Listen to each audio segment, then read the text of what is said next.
Hai YouTuber, salam jumpa kembali dengan channel Branding IT. Videonya isinya daging semua bro.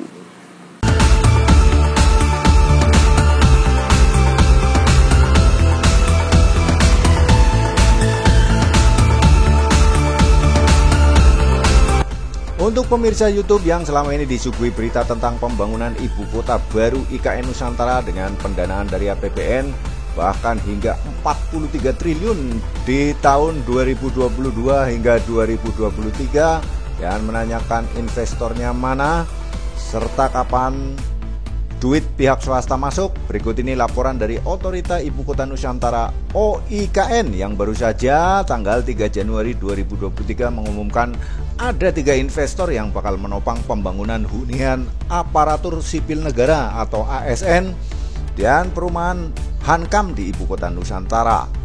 Investasinya mencapai Rp 41 triliun. Ketiga investor tersebut adalah PT Sumarekon Agung Tbk, PT Richardson Brunswick Nusantara, CCFG Corporation, Konsorsium Nusantara, dan Korea Land and Housing Corporation KLHC.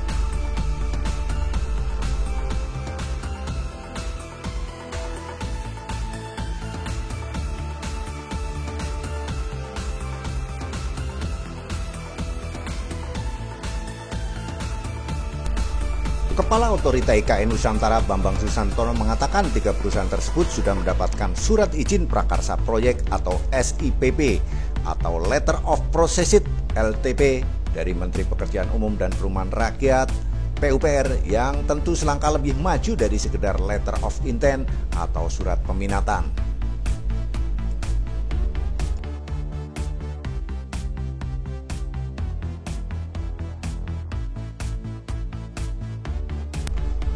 Saat ini tercatat ada 59 pelaku usaha dari berbagai sektor yang sudah mengirimkan letter of intent untuk berinvestasi di IKN. Dari jumlah tersebut, 3 pelaku usaha sudah mendapatkan SIPP untuk membangun hunian ASN Hankam. Bisa langsung tancap gas di awal tahun 2023. Tentu saja namanya proyek besar meski ngebut, hitungannya eksekusi lapangan bisa 6-7 bulan ke depan atau sekitar Juli-Agustus 2023. Pembangunan fisik investor swasta akan terlihat. Namun demikian, pemerintah hanya memberi waktu maksimal 6 bulan untuk melakukan rangkaian studi lapangan dan desain. Berikut ini daftar sektor yang menjadi minat para investor, di antaranya pendidikan 15 LOI, infrastruktur dan utilitas 10 LOI, perumahan 8 LOI, mixed use 8 LOI, konsultan 6 LOI, kesehatan 5 LOI, perkantoran swasta dan BUMN 3 LOI, perkantoran pemerintah 2 LOI, dan teknologi 2 LOI atau Letter of Intent.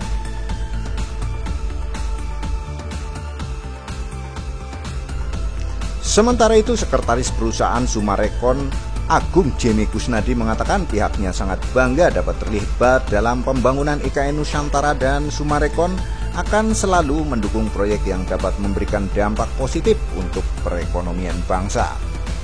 Dengan sudah mendapatkan SIPP, para investor selanjutnya akan melakukan studi kelayakan yang komprehensif dengan mencakup konsep desain, ruang lingkup proyek, dan rekomendasi teknologi yang mengoptimalkan project life cycle.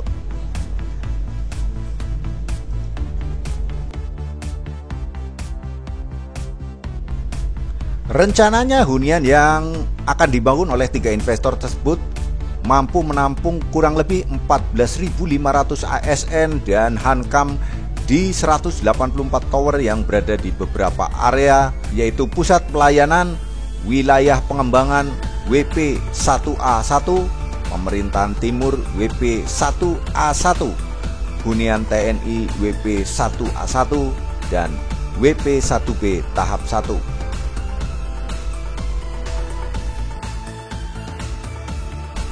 Ketiga investor tersebut ditargetkan untuk menuntaskan pekerjaannya pada tahun 2024 dan dapat beroperasi pada bulan Agustus hingga Desember 2024. Total nilai investasi dari ketiga investor tersebut adalah 41 triliun rupiah dengan skema kerjasama pemerintah dengan badan usaha atau KPBU.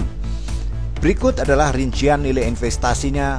Sumarekon sebesar 1,67 triliun rupiah, Konsorsium Nusantara sebesar 30,8 triliun rupiah, dan KLHC Korea sebesar 8,65 triliun rupiah. Melalui skema KPBU dipastikan negara dan pihak swasta tidak ada yang dirugikan.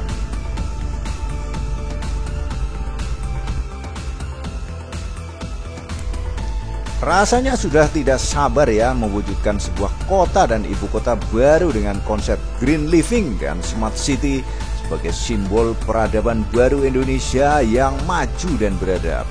Semoga tercapai dan tidak ada hambatan yang berarti.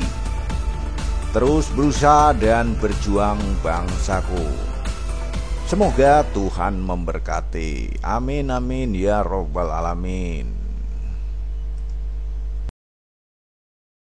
Bukan juga hanya pindah istana presiden. Bukan itu.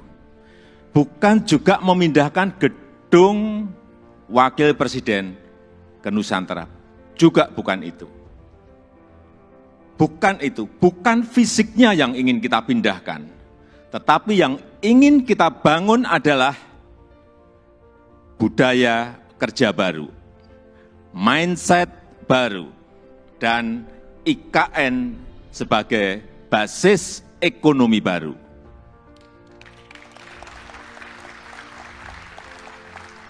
Indonesia sebagai negara besar harus berani melangkah, harus berani memiliki agenda besar, berani punya agenda besar. Dan ini untuk kemajuan negara kita, untuk kemajuan bangsa. Dan jika kita tidak berani transformasi dari sekarang sampai kapanpun, kita akan sulit jadi negara maju. Dan